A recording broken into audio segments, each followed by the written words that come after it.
This is a follow-up to the recent video about the grip hatchet, the green one.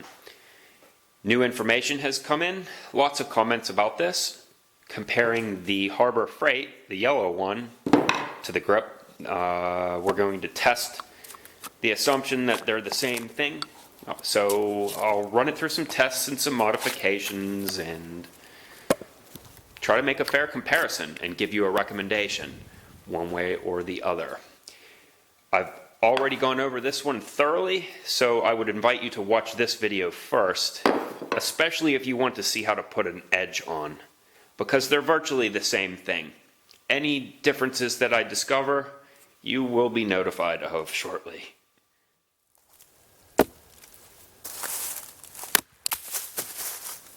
Wait, before I go forward, I have to address all of the angry comments. Many of you want me to instead just buy a Husqvarna or a Fiskars or an Estwing or a Grand Farce.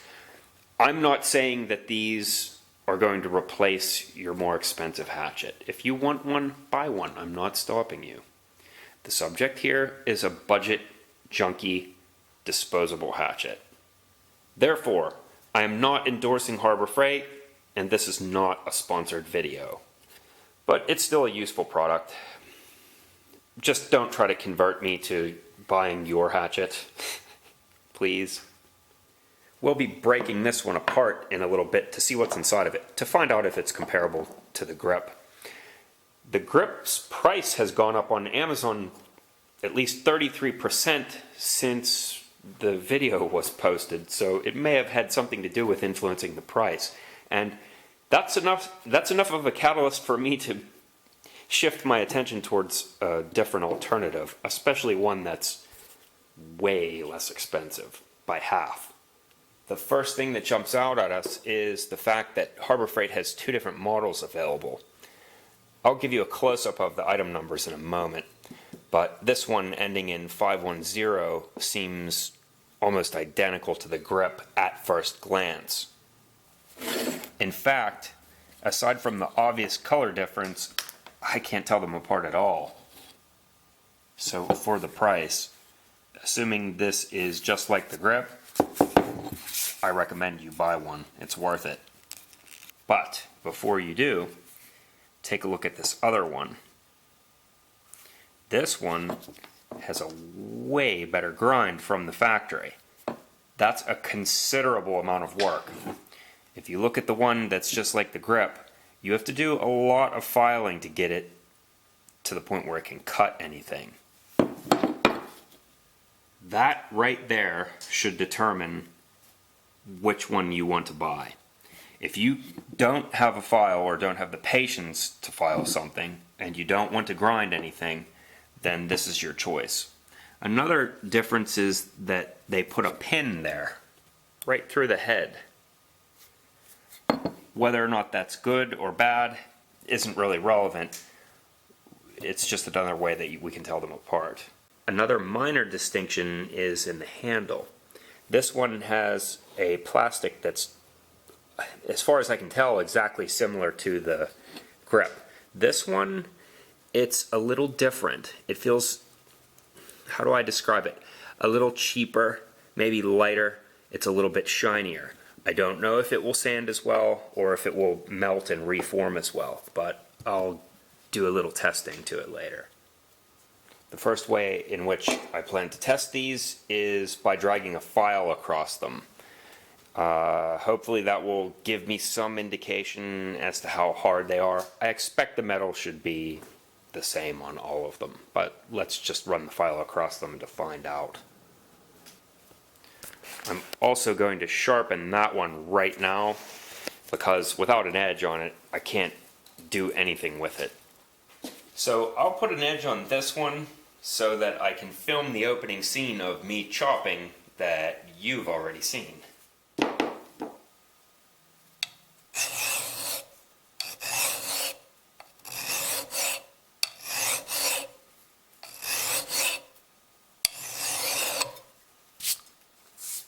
That feels exactly like the grip to me.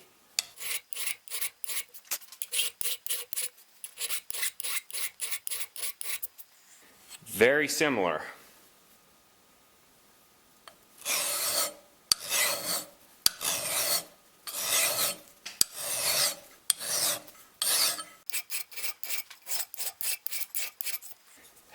I can feel no difference. They seem to be the same thing to me.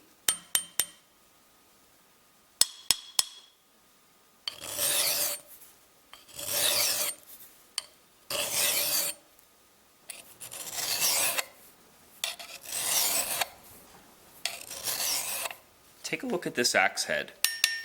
I picked it up for $3 at a flea market, and I soaked it in vinegar overnight, and then washed it off, neutralized it with baking soda to stop it. That gets the rust off, and what we're left with is a rather strange thing. It seems that there are two different types of metal that comprise this axe head. This is where it gets interesting. You've just seen how both of those budget hatchets respond to a file, and if we go to the back of the axe head,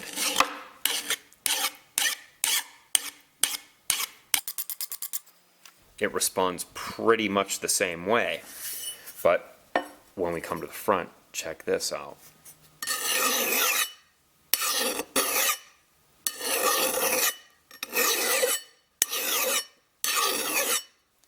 I don't know if you can tell by the sound, but there's a feel that it has. That feel is the file skipping along the much harder material. It's very much harder to cut. That makes it very much harder to sharpen. So, while this front part of the axe head is what you might consider higher quality, it also makes it harder to sharpen. That's something to consider with a budget hatchet. It's nice to be able to sharpen it quickly. Of course, that also means that these will dull faster. So, it's all opportunity cost. You have to decide what's appropriate for you. For me, I think a disposable hatchet is a wonderful thing.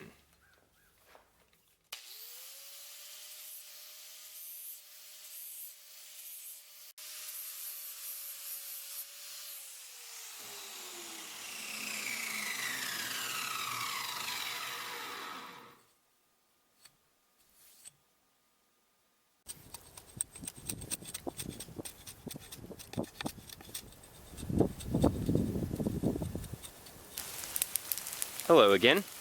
A few weeks have gone by, and because of the rain, I've decided to burn. I have a lot of this brush to get rid of, and in a few weeks it's all going to be absorbed by the ferns and other foliage. So since it's raining, it's a good opportunity. Well, as this time has gone by,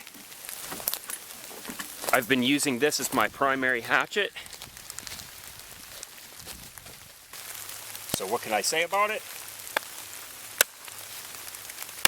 So far as I can tell, it's exactly like the grip. Another benefit to using a cheap hatchet is that you don't have to be afraid to abuse it. I'm applying a lateral force here, and hatchets really aren't designed for that. But why not? It's a tool.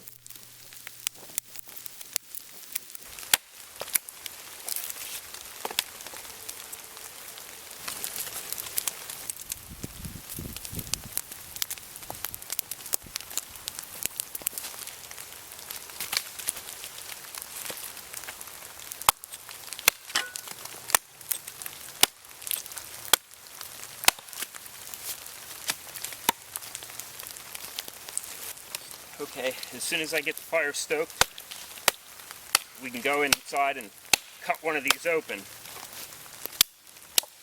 Even though there's probably not much point in doing so, I suspect it's going to look exactly like the other one did. It's been several weeks now and I still haven't sharpened my hatchet, but that's not a coincidence. I take care not to dull it. Here's a tip for roots. Make yourself a wooden knife, get under the root, and then you don't have to worry about hitting, well, you don't have to worry about hitting a stone as much.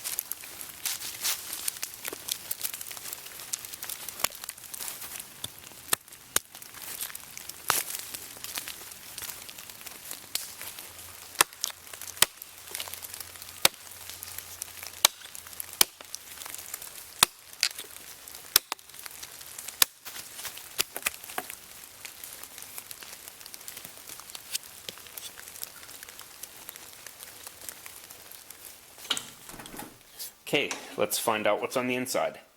I think last time the hacksaw was its weakness.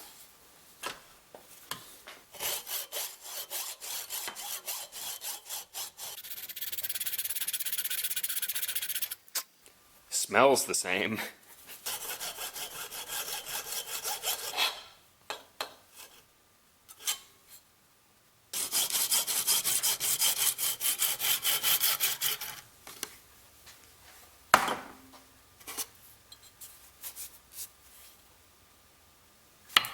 That is exactly the same. I'll clean it up so you can see it better. Okay, time for the post-mortem. There's the fiberglass core, as promised. It's the same size as the grip. One strange thing I should point out is that air bubble looking thing. That wasn't on the grip. These holes here were caused by the drill bit whenever I was investigating. But there isn't even a corresponding hole there, so we can just chalk that up to an anomaly that occurred during the molding process, I suppose. In case you're curious, this is what came out of the grip's head whenever I re-handled it. You can see the fiberglass core that I drilled out.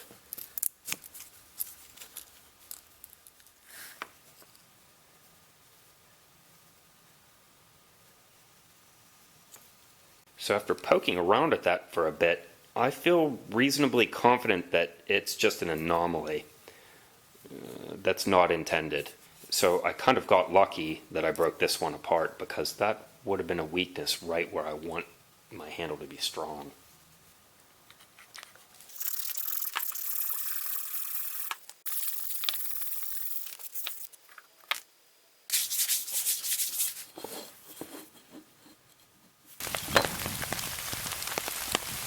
I was able to burn most of these sticks, but the rain simply will not let up. I'm not always this cautious about burning, but you have to be in a pine grove because pine is quite flammable. The secret to burning wet stuff is to keep a very hot fire. Okay, we'll pick this up tomorrow.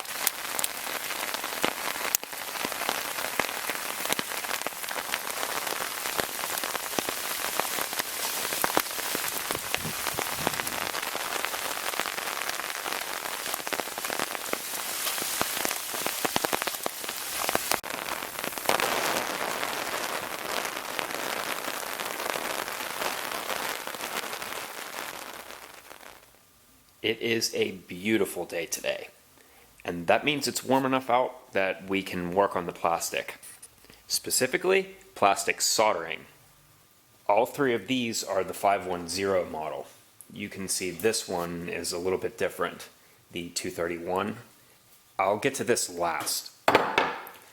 So far, I have successfully welded two of these, and they were exactly the same as the grip. So take a close-up look at these. In case you didn't see the last video, this is really bothersome on the hands. And so is this. The narrowing at the bottom, I find, puts lots of shock on these lower fingers. So how I've been dealing with these problems is by removing some of the material from the handle here to make it more comfortable, and taking that plastic and fusing it into the safety label. It's not as tough as it sounds. The material is sandable, and it melts and moves quite easily. So the process uses a heat gun, which I'll keep on low the entire time. I'm going to switch over to voiceover work shortly, because this will be running the whole time, and I'll better explain. I'm also using a wood burner pen. And not like it really matters, but try to keep your wood burner's tip cleaner than I did here. I had melted plastic and dirt and other debris in it, and that's why it's stained.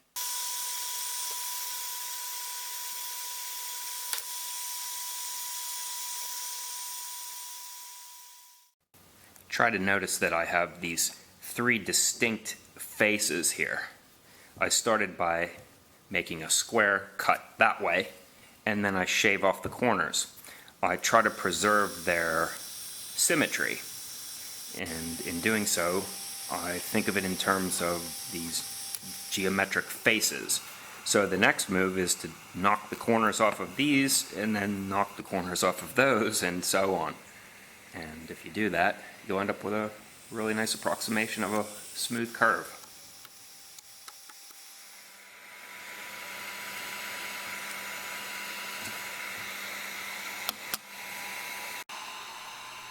The trick is heat. Not too much though. Relax and keep your hands where they're hot but not uncomfortable. The heat gun is set on low because high will both blow away your plastic as well as burn you. Whenever you can, pat your little plastic blob down with little slaps. The pressure will force the plastic into all of the recesses and make it join well.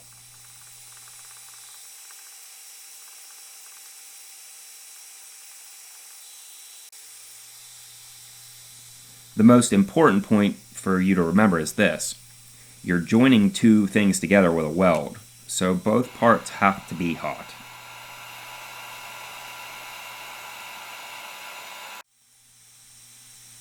Next up, sanding. But wait, don't fast forward. This is important. You'll need to know this procedure, especially if you want to do axe throwing. The best way that I've found to make a handle that's comfortable is as follows. Use 100 grit, 200 grit, and 400 grit. And wait to do all of the sanding and shaping until you're completely done with all of the welding. There's no point in shaping your handle just to find out that you need to harvest more plastic. Wait and do it all at the end. There we go. Now it's worthy of the Pittsburgh colors, right?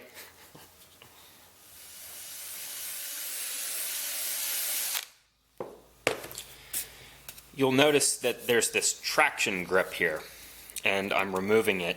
First, take it off with 100 grit, then 200, then 400, and it has a much softer, silkier feel, which will be appropriate if you're using it a lot or if you're into axe throwing. Naturally, if you're throwing an axe, you have to release it, and if it's smooth here, it will release much better. So follow this procedure if you're into throwing your hatchet. Now, of course, I don't know about or care about regulations with respect to hatchet throwing, but in order to get a Harbor Freight hatchet to make an entire revolution, you should have your toe at about 12 feet to the inch away from your target. When you're just practicing, there's no reason to have a target that's high off the ground. That way, if it's low like this stump, when it doesn't stick, you're doing less damage to your edge.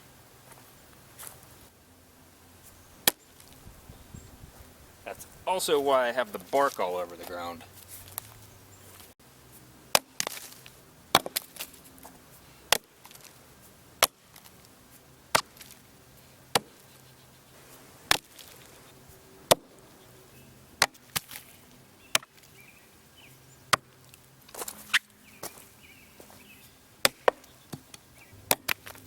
There's two more points that I want to make.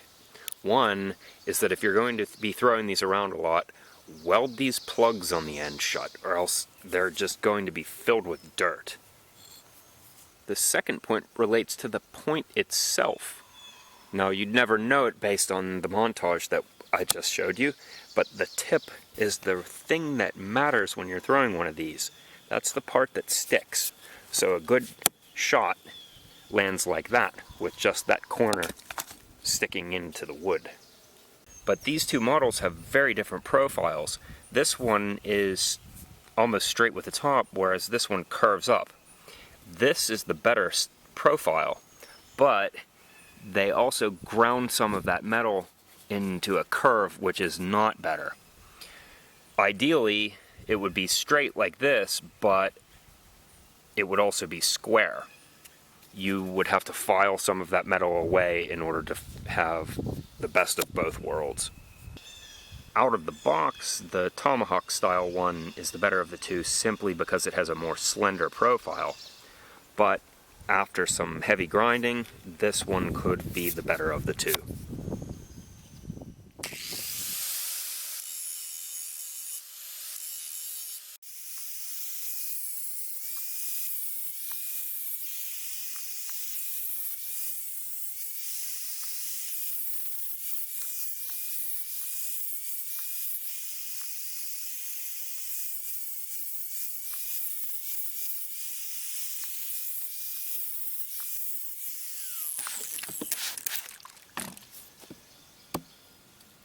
That seems like a much stickier tip, and I haven't even filed it yet.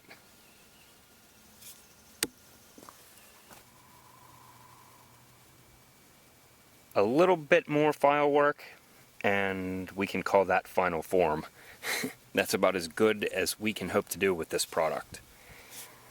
What I did was I used the grinding wheel to narrow this, and then I finished it with the flap disc sander.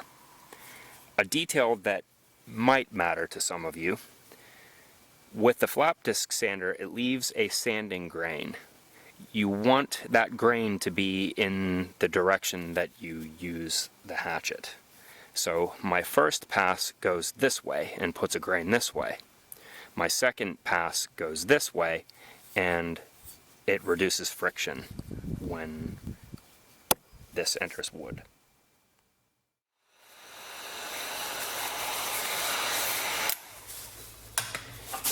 This is an entirely different video. I'll leave you links so you can find it, but for now, let's take a look at the plastic on this.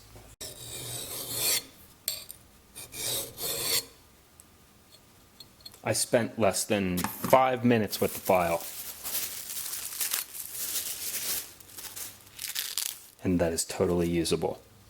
It should also be noted that the steel from this hatchet felt exactly like the other Harbor Freight hatchet.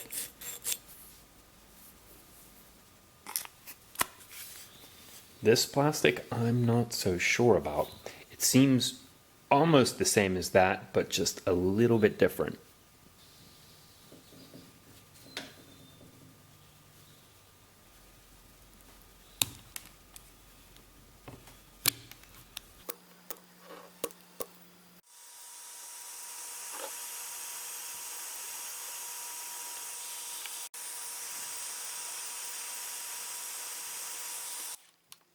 Well, if it isn't exactly the same, aside from a minor difference in its color, I can't tell the difference. The glove is because it stung like crazy last time, and I won't waste these axe heads. I'll replace the handles in an upcoming video.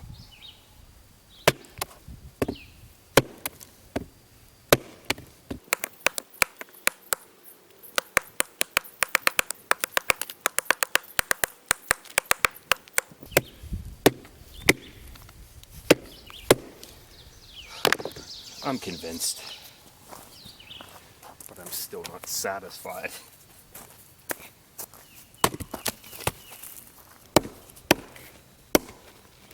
It's maple.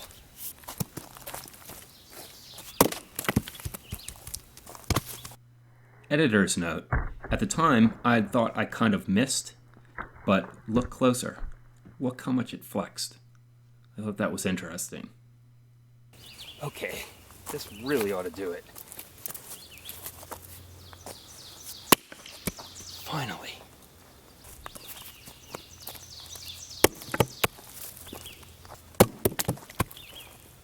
I didn't have this much trouble last time. I'm really surprised.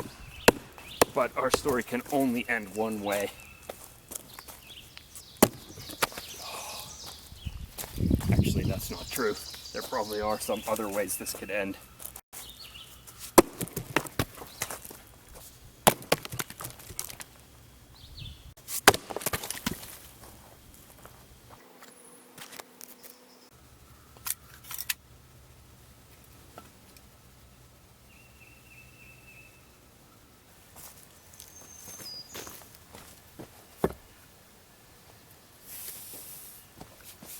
After using one of these every day for a few months now, I've come to a few conclusions.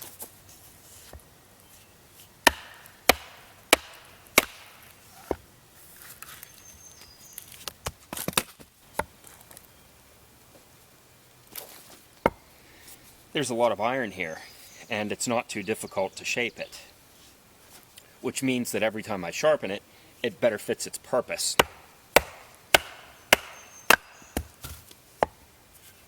This way it forces me to develop a familiarity with the tool, and so I start to understand it and use it a little better.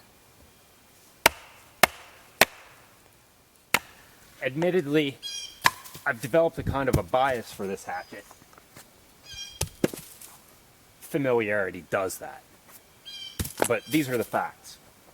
It's tough, it's cheap, and it's water resistant. After you do some work to it, it's pretty comfortable. And you can do a lot of work with this tool. And if and when you abuse it, you can still restore it. So it all just comes down to your priorities. Ask yourself, what's my hatchet being used for?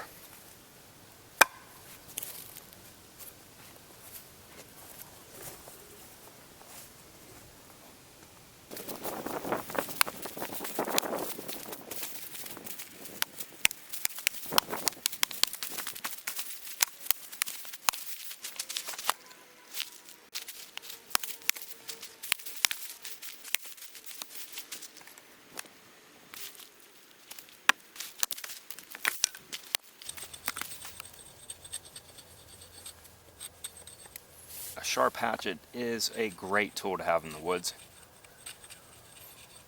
So is a good straight walking stick. I shouldn't have to remind you that you just shouldn't be out there hacking away at whatever you see in the woods. Be responsible. Our forests are a quickly depleting resource. So whatever wood that you harvest, make it deliberate. Use it responsibly. And don't waste it. Good luck out there. Thanks for joining me.